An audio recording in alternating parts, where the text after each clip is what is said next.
Bonjour à toutes et à tous. Aujourd'hui, on se retrouve dans une nouvelle vidéo pour parler de en quoi une étude de marché est incontournable. Et pour discuter à ce propos, je suis en compagnie de Monsieur Benaroya, donc je vais vous laisser vous présenter s'il vous plaît. Bonjour, Christophe Benarouya, donc je suis enseignant-chercheur à TBS en marketing, spécialisé en marketing business to business. Après une première partie de ma vie où j'ai été en entreprise pendant 15 ans dans le monde industriel, j'ai rejoint le monde académique après une thèse tardive sur le secteur aérospace. Donc tout d'abord, première question, pourquoi l'étude de marché est-elle un pilier incontournable pour tout entrepreneur? Alors c'est une bonne question. Je dirais qu'aujourd'hui, plus que jamais, c'est important. En fait, si on fait un point sur les études de marché au fil du temps, il y a, je vais parler par rapport à mon expérience, mais il y a une trentaine d'années, une étude de marché était indispensable pour avoir accès aux données.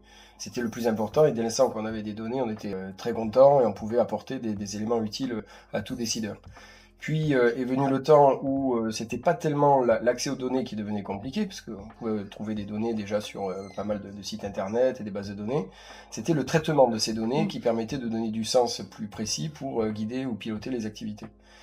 Et puis on est aujourd'hui à une époque où c'est plus tellement les deux précédents, mais c'est plus la pertinence des données et c'est une sorte de pirouette de l'histoire, mais un retour aux sources en se disant qu'il faut retourner sur le terrain. Alors pour répondre plus concrètement pourquoi aujourd'hui plus que jamais les entrepreneurs ont besoin d'études de marché, alors d'abord c'est quasiment une exigence pour tout type d'investisseurs. On a besoin d'avoir la certitude que le porteur de projet n'ait pas été victime d'une illusion de complaisance qui arrive très souvent. Et donc, il y a à la fois une exigence presque formelle de la part de tout investisseur. Là, on a besoin d'avoir des données.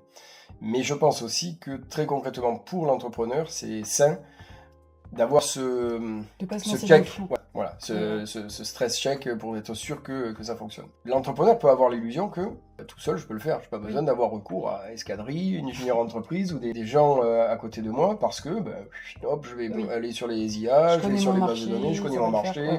Et donc, alors c'est vrai, ça il faut l'encourager, c'est déjà enraciné dans un certain nombre de points, mais pas forcément de façon coordonnée et articulée, et avec quand même un biais qui existe partout, y compris en recherche académique, qui est le fait qu'on va chercher à l'extérieur des confirmations de notre idée. Or, normalement, il faut aussi aller avoir le courage d'aller voir les personnes plus expérimentées. Ouais, ou en tout cas ce qui peut être porteur de problèmes pour le projet. Donc ça, je pense que c'est très important de se confronter à la réalité. Et donc c'est sain pour chaque projet parce on est tous un peu victimes de l'illusion. On croit tellement à son idée qu'on n'envisage pas d'éventuels problèmes. De se faire challenger. Une étude de marché va permettre de se dire c'est pas juste un élément qui va changer le marché, il faut regarder tous les enjeux qui entourent le lancement du projet ou de l'innovation ou du service. Il y a dans chaque marché des instances préexistantes, on n'a pas attendu l'entrepreneur pour fonctionner. Et donc, ça peut perturber le jeu des acteurs. Et donc, il faut regarder quelles sont les parties prenantes, quels sont les enjeux et les intérêts des autres, ce qui fait que, en général, une innovation ou un porteur de projet vient perturber, je vais le dire comme ça, le monde des rentiers. Donc, dès l'instant que l'on va avoir quelque chose, même si c'est pertinent, même si la techno est très bonne, il y a un réflexe quasiment de corporation pour rejeter l'idée. Donc il est important de regarder vraiment l'ensemble des acteurs et pas simplement le marché, c'est-à-dire les clients. Les clients peuvent être intéressés, mais si les autres acteurs autour, la régulation, des influenceurs, des prescripteurs, l'écosystème qui est autour, voit plus une menace qu'un intérêt, il est fort probable qu'on ait des difficultés à y aller. Donc je ne dis pas que c'est une assurance vie, l'étude de marché, parce qu'il y a des études de marché qui donnent peu de résultats ou qui sont mal faites, tout simplement. Donc c'est pas un mot magique, mais en revanche, lorsqu'elle est bien faite et en conscience, ça nous prémunit quand même de gros déboires ou d'être déçus pour l'entrepreneur et donc d'être beaucoup plus en confiance quand il présente son projet. D'accord. Et donc, est-ce que vous pouvez parler peut-être des grandes étapes d'une étude de marché ? Oui, alors là, je ne sais pas si je prends la casquette prof ou la casquette consultant que j'ai été. La première étape, c'est de bien comprendre quels sont les enjeux de l'entrepreneur. Et la définition du cahier des charges, de l'intention, de la volonté réelle de l'entrepreneur, je pense que c'est très important parce que il y a parfois ce que l'entrepreneur va déclarer, et parfois pas de façon calculée, mais de façon presque sincère. mais qui est déjà un biais par rapport à la véritable raison pour laquelle l'étude est réalisée. Donc bien comprendre le contexte dans lequel cette étude se fait, je pense que c'est un gain de temps et ça évite des gros déboires par la suite. Étape 2, il s'agit après de se dire, mais quelles sont les informations que l'entrepreneur a déjà à sa disposition. Plutôt que de réinventer la roue et d'aller refaire des recherches alors qu'il Il connaît déjà, les voilà. a. Donc. Et puis ça permet de savoir son niveau de compétence sur les informations qu'il a déjà recueillies. Oui. Donc ça permet aussi de calibrer le type d'environnement dans lequel on est. Parce que si on est face à un entrepreneur qui a déjà énormément d'expérience, qui a fait déjà beaucoup d'études de marché et pas mal de réalisations, on peut déjà partir avec un état de confiance supérieur sur sa connaissance préalable du marché. Et puis l'étape 3, on va bâtir un plan d'études et en général, bon, c'est le classique, en fait c'est un triptyque, hein, c'est une sorte de triangle avec desk research, donc on va chercher des données documentaires d'abord. Ça se fait. Certaines sont quand même plus difficiles que d'autres, parce que oui, on va revenir là-dessus. Le deuxième point, c'est des entretiens qualitatifs qui sont indispensables. Alors souvent, c'est la partie qui est un peu zappée parce qu'on dit non, mais je connais déjà. Mais aller directement sur le terrain, c'est vraiment important pour connaître les besoins des différents clients, mais aussi des différents acteurs. Exactement.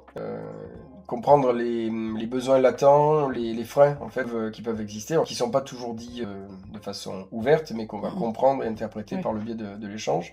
Et puis après la troisième étape, une approche quantitative. Selon vous, quelles seraient les erreurs à éviter pour un chef de projet qui veut lancer son entreprise? En termes d'études de marché, les erreurs, bon, celles qu'on a évoquées, qui sont parfois des péchés véniels, on va chercher uniquement la confirmation sur le marché et sans écouter vraiment les contradicteurs. Il y a d'autres, de mon expérience, un certain nombre d'éléments qui peuvent être mentionnés. Donc cette idée que même si l'idée est pertinente, même si tout est bien, le bon prix, qu'on arrive à une solution qui est totalement éligible et pertinente sur le marché, elle va immédiatement, ou en tout cas, même pas immédiatement, mais va à terme occuper l'ensemble du marché. C'est quelque chose dont il faut arriver à prémunir le chef d'entreprise et donc de bien comprendre les étapes. On va avoir une première figuration du marché en général, puis des segments adressables, et là-dedans, avoir des hypothèses de prise de marché. Ce qui m'amène au deuxième point. Je pense que quand on fait une analyse, et c'est fréquent, donc là aussi c'est quelque chose qu'il faut assumer, c'est pas grave qu'on n'ait pas pu accéder à 100% de l'information. D'ailleurs c'est une illusion totale. Si vous avez accès à 100% d'une information sur un marché, c'est que le marché est déjà dépassé. C'est de l'histoire, on peut parler du marché. Ça sert à rien de s'implanter dessus, voilà. On va faire face à des concurrents qui sont beaucoup trop gros. Et les données, forcément, on les a pas. En quoi, selon vous, les JE, enfin les juniors entreprises, elles peuvent accompagner les entrepreneurs dans les études de marché? Alors, je peux avoir plusieurs types de réponses. Moi-même, quand j'ai été étudiant, j'ai été dans une junior entreprise. D'accord. Et j'ai pu voir par les faits, par ma propre expérience, l'intérêt, la difficulté aussi de réaliser une étude de marché, mais l'intérêt des informations qu'on pouvait collecter. Et je pense que sur cette dimension-là, qui est plus humaine, on peut parfois plus récupérer que, et là je vais passer dans ma vie future, par rapport à ma vie d'étudiant, lorsque j'ai travaillé en tant que consultant, il y a parfois une posture en fait. D'abord, parfois certaines entreprises, quand on est dans le B2B, nous reçoivent en disant bon, c'est encore des consultants, ils vont nous poser des questions avec leur questionnaire un peu bateau, etc. Donc il y a une sorte de distance. Je pense que les JE, surtout qu'aujourd'hui, bon, j'ai pu voir les évolutions, ça s'est quand même beaucoup plus professionnalisé, il y a un travail d'équipe qui est beaucoup plus au point. Et d'ailleurs, on peut le dire aussi, il y a plus de concertation dans les JE que dans les cabinets d'études. Après, si on voulait dire les risques associés, en fait, les risques associés pour les commanditaires sont principalement liés à leur façon de dresser le brief. Parce que s'ils sont pas sincères ou si l'étude est pas bien calibrée, il ne faut pas s'attendre pour autant que des juniors, parce que c'est une junior entreprise, pallient les insuffisances en fait. Mais moi je vois beaucoup d'intérêt à faire appel à des GE, alors parfois en complément d'études que l'on peut faire avec d'autres cabinets, donc c'est pas incompatible, il n'y a pas de concurrence en tant que telle. Ça permet vraiment d'avoir deux points de vue aussi.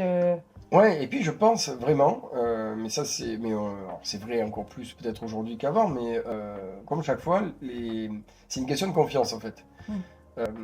Moi, je pense que j'ai la chance, en étant enseignant-chercheur, d'être avec des étudiants. Et donc, moi, je vois tout l'intérêt de faire confiance à des plus jeunes.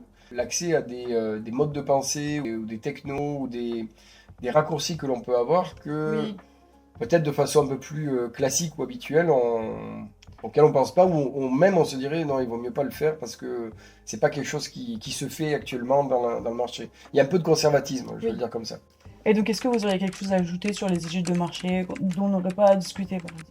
Oui, en point final, on peut dire quelque chose qu'on n'a peut-être pas, enfin qu'on a passé sous silence, c'est Mhm. la fin d'une étude de marché, Oui. avec des livrables qui doivent être concis, clairs, compréhensibles, avec donc les fameux KPIs et puis des voies, des perspectives pour la suite. Ça, c'est le livrable, on va dire papier, Oui. numérique, bon, peu importe. Il faut penser aussi au livrable oral, puisqu'il faut Mhm. présenter son étude, bien expliquer la méthodologie qui a été mise en place et les difficultés qu'on a pu rencontrer, comment on les a Comment- surmontées ou pas, et peut-être ce qui reste à faire, parce que ça peut être des pistes de futures Oui, de études futures études. Oui. que l'entreprise peut mener ou vous-même, peut-être en relais. Mhm. Et je pense que là-dedans, ça montre, enfin en tout cas, il faut avoir un certain nombre de qualités.